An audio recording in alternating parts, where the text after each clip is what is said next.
Scotty, I need more power. I've given her all she's got, Captain. We're just limping along on input's power, don't you know? So, is this the end? No, sir. It's the beginning of Tube. Amp Theta. Greetings from Terry D-Lab. Here we go again. But in the shop this time, I'm not working on guitar amps. Now I have a pair of Scott 99D integrated amplifiers. They run a pair of 6L6 output tubes. Right now, there's absolutely no output. A little bit of noise, but they are dead. So let's take a peek at them and see what we got going. So here they are, the 99D integrated amps. Let's pan the front panels. You can see they look pretty good. All the lettering's intact. They got the original knobs, which is pretty cool. These amps just need a little bit of TLC. Top side, you can see those 6L6s, a couple 12AX7s, 5U4 rectifier, power transformers, etc. They look pretty good. Let's take a look underside. So now we're underside of unit number 1. There's the final inspection stamp. Now that other sticker we saw from that shop, they obviously changed out the caps here going to the grids of the output tubes. It's a common failure, so it's good to see that. But I did notice, if you look over here, there's a black beauty. It's got a crack right down the side. You can actually see the silver foil inside. So that guy's giving her up. We're going to change it. And then down here is another one. And if you look, there's some kind of a funny stain, or I don't know what this is. There's something in here, so we're going to change that too. I'm definitely going to change that out before we fire it up. Let's take a look at number 2. We're underneath of number 2. You can see final inspection was by inspector number 5. Okay. Now here's the caps, those grid coupling caps. There's a black beauty here, and down here is another type with the end blown out of it. All right, 0.04 microfarad. We're going to change both of those. Let's take a look at those caps on the preamp tube that were failed on the other. They look okay, but once again, it's a black beauties. Now I notice that this one is 0.047, but this one here is not. And on the other amp, they're both the same. So we're going to swap both of those out too. We'll do that before we apply power to this thing. Okay, so some friendly D-Lab advice. Before you take an amp like this and just plug it in, take the bottom off, give it an inspection. Make sure there's nothing obviously wrong, something overheated, a big black arc mark, or coupling cap issues like we saw here. This is the culprit that bakes your output tubes. And if you don't check this, if you just say, well, I'm going to just slap in some new tubes, you'll watch them glow cherry red and they're going to be done. Okay, so spend the time, do an inspection, and especially look at those grid coupling caps.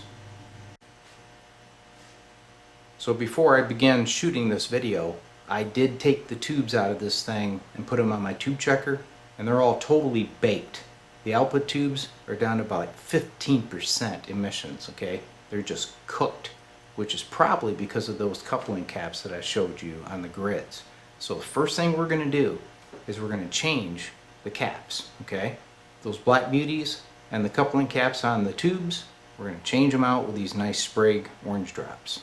Then we'll pop in the tubes and carefully apply power.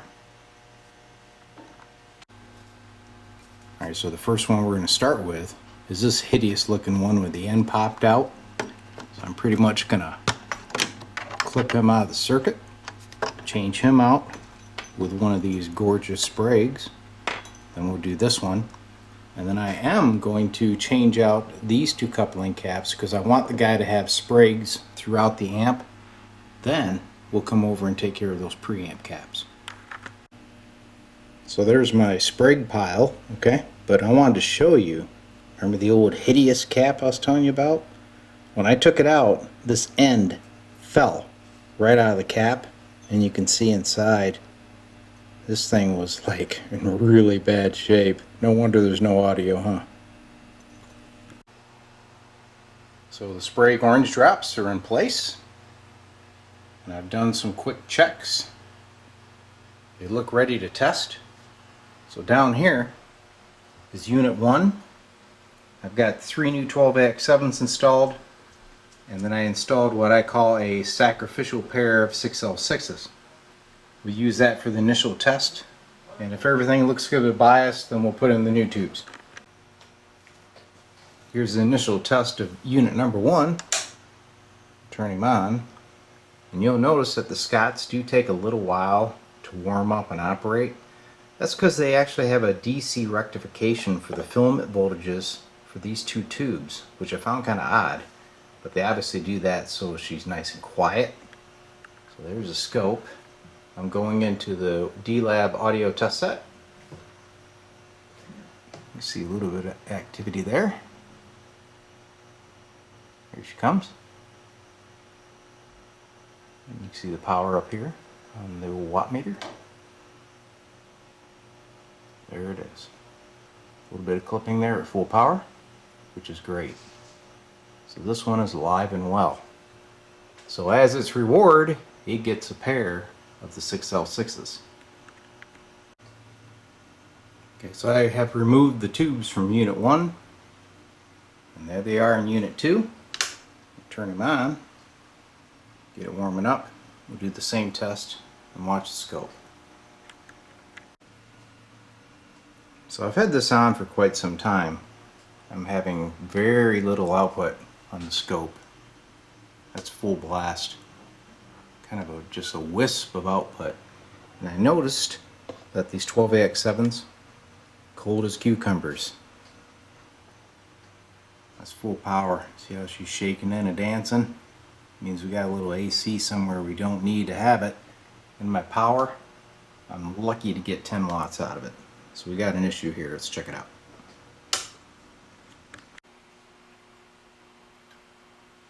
So since I suspect we got a filament issue on those 2 12AX7s, let's take a look at the 18 volt DC power supply that feeds them. Now this is unit number 1, the one that actually works and appears to have full power out. Let's see what we get. See, she's working her way up there.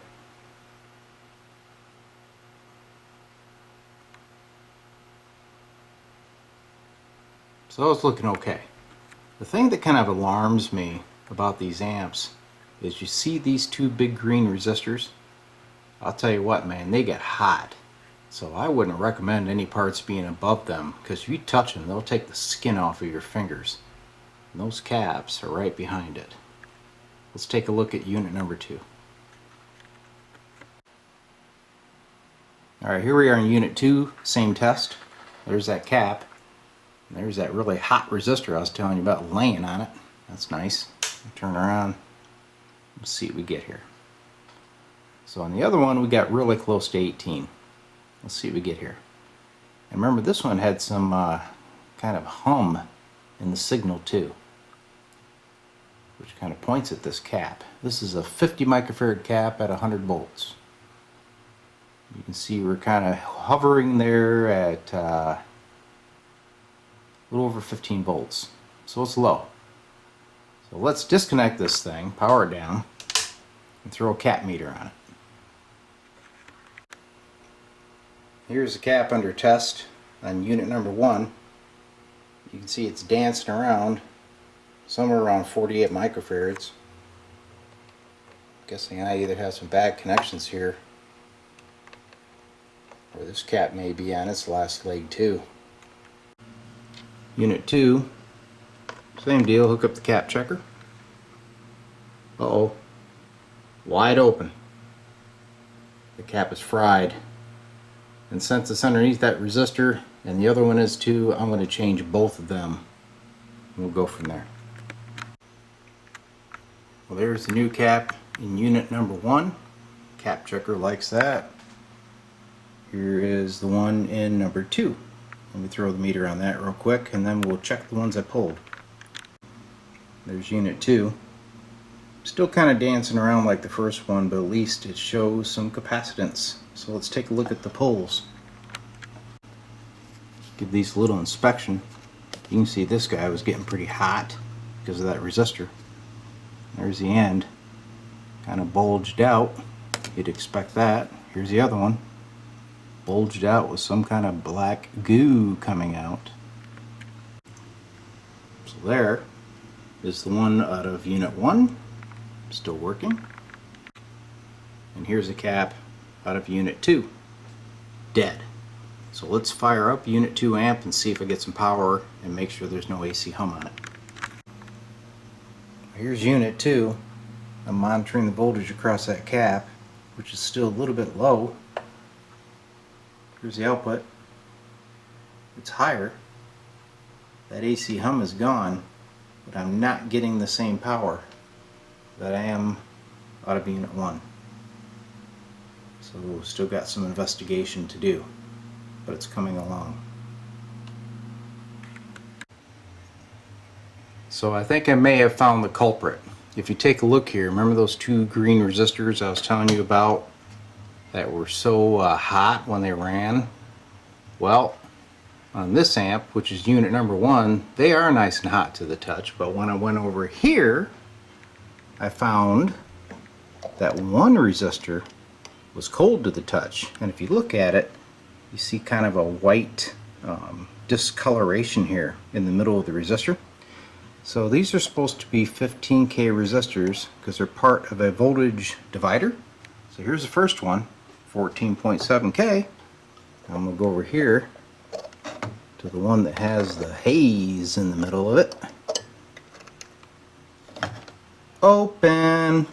So there's our problem. I'm going to change that out. We'll fire the amp back up. There she is, the new 15K 10 watt resistor hooked up to the scope. Let's take a look at that gain. See? Look at there. She'll even flat top out. All kinds of gain, all kinds of power. Got lucky. So another successful mission from Space Dock D-Lab. The Scott 99Ds live again. And you can fix yours too, because Scott put some brilliant schematics for free on the web for your reference. The other thing you have to keep in mind is when those old caps go and they throw in incorrect bias to the output tubes, it's going to eat them. In this case, every tube in these amps was bad except for the rectifiers. And of course you saw the other components have failed. So if you get one of these things, you got slow startup, now you know where to look. Hope you enjoyed the video. So Scotty, you know what they do to the red shirts on away missions, don't you? I